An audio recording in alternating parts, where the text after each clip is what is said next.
et puis c'est ce qu'on entend sur le plateau. Oui. Vous êtes d'accord avec ce côté binaire ou c'est plus compliqué que cela? C'est très compliqué du fait de l'agrégation de tout le monde qui est là, évident, mais en substance, c'est ça. C'est deux camps qui s'affrontent. Moi, je vais vous dire quelque chose. J'étais il y a 2 ans à peu près, avant que les hostilités commencent en Syrie. Je me trouvais en Angleterre, par exemple, pour d'autres choses, pas du tout de la Syrie.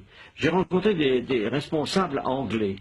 Et quelques-uns qui sont mes amis m'ont avoué, en me sollicitant, qu'il se préparait quelque chose en Syrie. C'était en Angleterre et pas en Amérique. L'Angleterre préparait l'invasion des rebelles en Syrie. Et on m'a même demandé à moi, sous le président j'étais ancien ministre des Affaires étrangères, si je participerais comme ça. J'ai évidemment dit le contraire. J'ai dit, moi, je suis français, ça ne m'intéresse pas. Mais c'est pour dire que cette opération vient de très loin. Elle a été préparée, conçue, organisée. Hein? Excusez-moi, dans quel but? L'idée de renverser Bachar, c'est quoi, je vais vous dire, la finalité? Mais dans le but très simple, de destituer le gouvernement syrien, parce que dans la région, il est important de savoir que ce régime syrien a des propos anti-israéliens.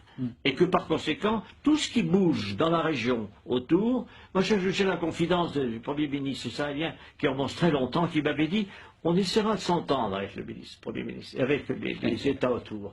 Et ceux qui ne s'entendront pas, on les abattra. C'est une politique, c'est une conception de l'histoire. Pourquoi pas, après tout? Mais il faut le savoir.